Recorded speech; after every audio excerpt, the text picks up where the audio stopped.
صاحب ٹرین کے حادثات کے اوپر بات کرتے ہیں. گاہے بگاہے بڑی ایسی خبریں آتی ہیں، مگر اب کی بار جو کراچی ایکسپریس سے ریلیٹڈ خبر آئی ہے وہ بڑی تکلیف دہ، ہر بار تکلیف دہ ہوتی ہے، مگر اب کی بار تو حادثہ بھی بڑا ہے، زخمیوں کی تعداد بھی زیادہ ہے اور تحقیقات ہی بس ہو رہی ہیں ابھی تک. ریلوے کی حالت ایک ایسے خستہ مکان کی طرح ہو چکی ہے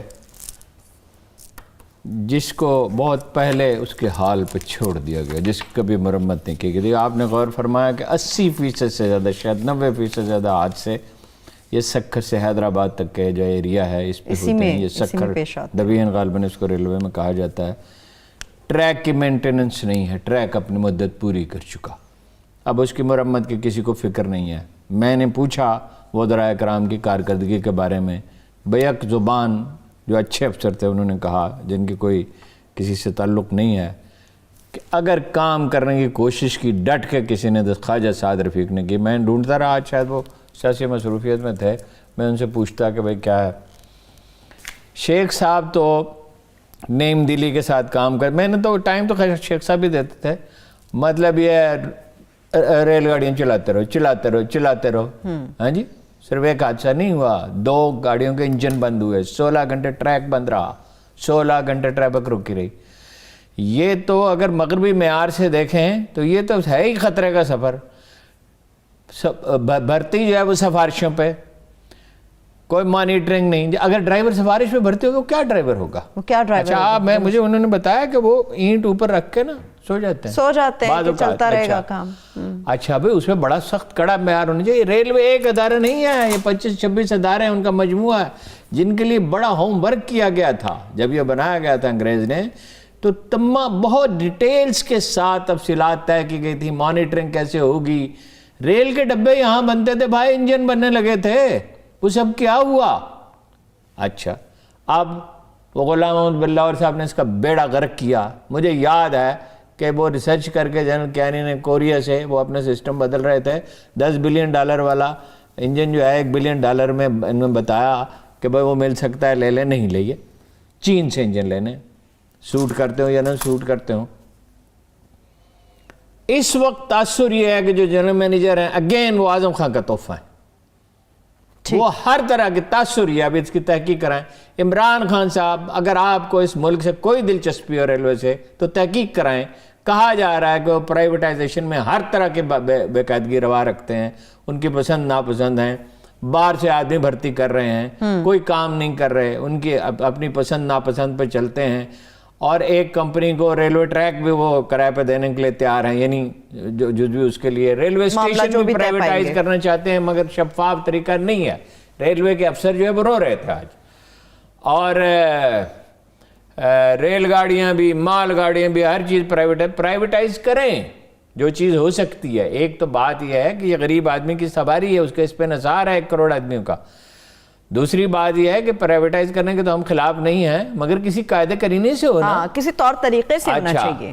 تو ارد گرد انہوں نے کہا ایسے لوگ جمع کر لیے، باہر سے آدمی بھرتے کیے جا رہے ہیں. بھائی پاکستان میں پاکستان ریلوے کے علاوہ ریل کا تجربہ رکھنے والا اور ہے کون؟ تو ریلوے ہی کے لوگ ہونے چاہیے نا. یہ ڈی ایم جی افسر آ کے بیٹھ جاتے ہیں ڈسٹرکٹ مینجمنٹ گروپ کے چلاتے ہیں اور اپنی مرضی چلتے ہیں. اگر یہ جنرل مینیجر نیب کو بھی نوٹس لینا چاہیے، ایف آئی اے کو بھی لینا چاہیے. اگر یہ بات درست ہے، مجھے کئی افسروں نے کہا، ذمہ دار افسروں نے کہا، اس وقت ساری خرابی، یعنی خرابی میں اضافہ، خرابی تو پہلے ہی ہے، فوکس تو ہے ہی نہیں نا اس چیز پہ جس پہ ہونا چاہیے. بھائی اسے وہ ہے ہی نہیں، کام کا کلچر ہی نہیں ہے. یونینوں نے اسے برباد کیا ایک زمانے میں. اب تو مجھے نہیں پتا کیا کر رہی ہیں یونینیں بھی. میں ٹرین میں سفر کرتا ہوں، ایک دن ایک صاحب مجھ سے کہنے لگے آپ کو ٹکٹ خریدنے کی کیا ضرورت ہے؟ کمال ہو گیا. اچھا میں نے کہا میں تو ساتھ اصرار کیا تھا 1 سیٹ خالی رکھو، آپ کو تو مجھ سے 2 سیٹوں کے پیسے لینے چاہیے. اور اگر میں بھی ٹکٹ نہ خریدوں تو شرم کی بات ہے. وہ پانی پلانے کے لیے آتے تھے، وہ پانی منگواتے تھے، کھانا منگا، وہ چھوڑے جی پیسوں کو چھوڑے. میں تو حیرت زدہ رہ گیا. میں نے اسے ٹھیکیدار سے پوچھا کہ یہ کیسا ہے؟ اس نے کہا ریلوے والے تو کوئی پیسے نہیں دیتے، ریلوے کے افسر تو. اور آپ کے بارے میں بھی انہوں نے کہا تھا کہ بھائی ان سے پیسے نہ لیں. میں نے کہا بھائی مجھ پہ تو مہربانی کرو، مجھے اس سے تو بچاؤ. تو ذلت کی بات ہے، مفت کا کھانا میں کھاؤں اور مفت کی چائے پیوں. مجھے یہ حال ہے ریلوے کا. اور یہ اس کے بس کا نہیں. اعظم سواتی صاحب کو میں جانتا ہوں، میں ظاہر ہے میرے جاننے والے ہیں، ویسے بھی ان کے بارے میں بہت الزام تراشی ہوتی، ان کا ٹیمپرامنٹ ہی نہیں ہے. انہوں نے کیا کہا تھا وزیر، میں شیخ رشید سے سیکھوں گا. شیخ رشید سے آپ تقریر کرنا سیکھ سکتے ہیں، انسانوں کو ریڈیکول کرنا سیکھ سکتے ہیں، اپنی ذات کے گنبد میں گھرا رہنا سیکھ سکتے ہیں. سیکھنا تھا تو سعد رفیق کے پاس جاتے، ریلوے کے افسروں کے پاس جاتے. ٹیمپرامنٹ ایک آدمی کو پکڑتے ہیں، اس کو ریلوے کا وزیر نہ اس کا کوئی تجربہ نہ کوئی فہم نہ. چلیے شیخ رشید کا تو کچھ تجربہ تھا، کوئی کرشمہ تو انہوں نے کر نہیں دکھایا. بہت سے چلے کسی حد تک تو وہ جانتے تھے، سوجھ بوجھ رکھتے تھے. یہ اعظم سواتی صاحب کے بس کی بات نہیں ہے.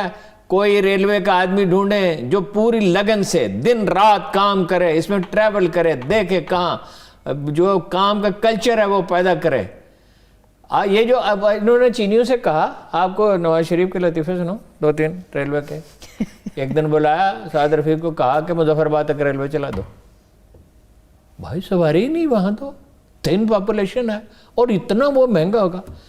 ایک دن تجویز بھیجی، کابل تک ریلوے لائن بچھا دو، وہاں سے کوئلہ آئے گا، انڈیا پہنچے گا.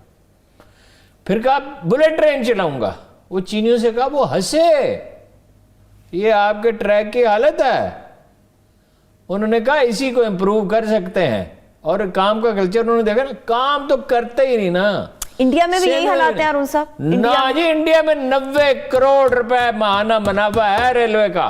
90 کروڑ منافع ماہانہ. جی انہوں نے 40% ریلوے ٹریک میں اضافہ کیا ہے، 40% میں 47%. ہم نے بھی تھوڑا سا کیا تھا جس میں سے کچھ سمیٹ دیا. کچھ یہ چکوال کی طرف جو جاتی تھی مندرہ سے، وہ اس کو سمیٹ دیا. ہم نے تو بند بھی کی ہے، محدود بھی کیا. ہم نے تو تعلیمی ادارے دے دیے، پرائیویٹائز کر دیے. چلیے ارون صاحب میں مزید نہیں سن سکتی. یہ اگر جنرل مینیجر کے خلاف تحقیقات نہیں ہوتی، نیب یا ایف آئی سے عمران خان صاحب نہیں کراتے، تو پھر افسوس ہے، پھر آپ کو کوئی پرواہ نہیں ہے. اور اگر یہ بات درست ہے جو الزامات ریلوے کے افسر لگاتے ہیں، ذمہ دار لوگوں نے مجھ سے کہا بدلیں اس آدمی کو، اس کی جگہ کوئی ڈھنگ کا آدمی لے کے آئیں. یعنی خان صاحب نے کام کرنا ہی چھوڑ دیا، جو اعظم خان نے کہا لگا دیا. آخری ایک کام نہیں ہوگا. کیا اس ملک کے غریبوں کے لیے نہ کبھی اپوزیشن سوچے گی، نہ عمران خان صاحب کو فرصت ہے. درست جو بھوک کے مارے ہوئے ہیں، جن کے گھروں میں مجھے فون آتے ہیں، میں ابھی ایک آدمی کا فون ہے، اس کی آواز نہیں نکل رہی تھی، نہایت معزز آدمی، شریف آدمی، بیمار ہے مدتوں سے. اس نے کہا کل بچے کا داخلے کے پیسے چاہیے. وہ بات سے کتنے ہیں، تھوڑے چند ہزار روپے. میں نے ان سے کہا یار آپ کیا، میرے بھائی ہیں، دوست ہیں، آپ تو مجھے ایک میسیج کرتے کافی تھا، لیکن میرا دل بڑا دکھا. وہ ٹی وی ریڈیو پہ پروگرام کیا کرتے تھے، نہایت ہی مطلب یہ کہ پڑھا لکھا سلیقہ مند خوددار آدمی. ابھی ایک تھوڑی دیر پہلے فون آیا، وہ ڈاکٹروں نے دوائیاں دے دیں ایک خاتون کو، اور اس کی بالکل جو سانس آ رہی تھی وہ بھی بند ہو گئی، بے شمار اینٹی بائیوٹک دے دے. وہ پوچھا کوئی حکیم ہی ڈھونڈ دے جی. ہیں جی، نہ کوئی علاج ہے، نہ کوئی ہاسپٹل ہے، نہ کسی سرکاری دفتر میں سنوائی ہے. کوئی غریب آدمی جو ہے وہ تھانے پہنچ جائے. مجھے ایک کسی نے بتایا، خاتون نے، کہ وہ جا رہی تھی، اس کے 40-50 ہزار روپے سونے کی زنجیر تھی، پولیس نے چھین لی. اور وہ اس قدر خوف زدہ. میں کیا کروں، کچھ بھی نہیں ہو سکتا، کیا کریں. میں گھر جا رہا تھا، مجھے روک لیا گھر کے دروازے پہ. ایک پولیس کی، یہ مشہور شاعر جو ابھی انجمن ترک ادب کے وہ سربراہ بنے ہیں، منصور آفاق، وہ تھے اور میں تھے. کدھر سے آئے وہ، کہاں سے آئے ہیں، کون ہیں آپ؟ میں نے کہا آپ کون صاحب ہیں؟ اچھا ذرا اپنے کارڈ تو دکھائیں، کون ہیں آپ، اصلی وردی ہے جعلی وردی پولیس؟ پھر وہ کچھ گھبرائے کہ یہ تو کوئی قصہ خراب لگتا ہے. میں نے کہا میرا تو یہ گھر ہے سامنے جہاں میں ٹھہرا ہوں، آپ فرمائیں. وہی پولیس ہے، وہی پٹوار ہے. ایک انگشت پٹوار نے کاٹ لی، دوسری مالیے کے بہانے سے سرکار نے کاٹ لی. یہ ہے جس کی پگ زور والوں کے پاؤں تلے دھجیاں ہو گئی ہے. یہ اس ملک کے عوام کا حال ہے.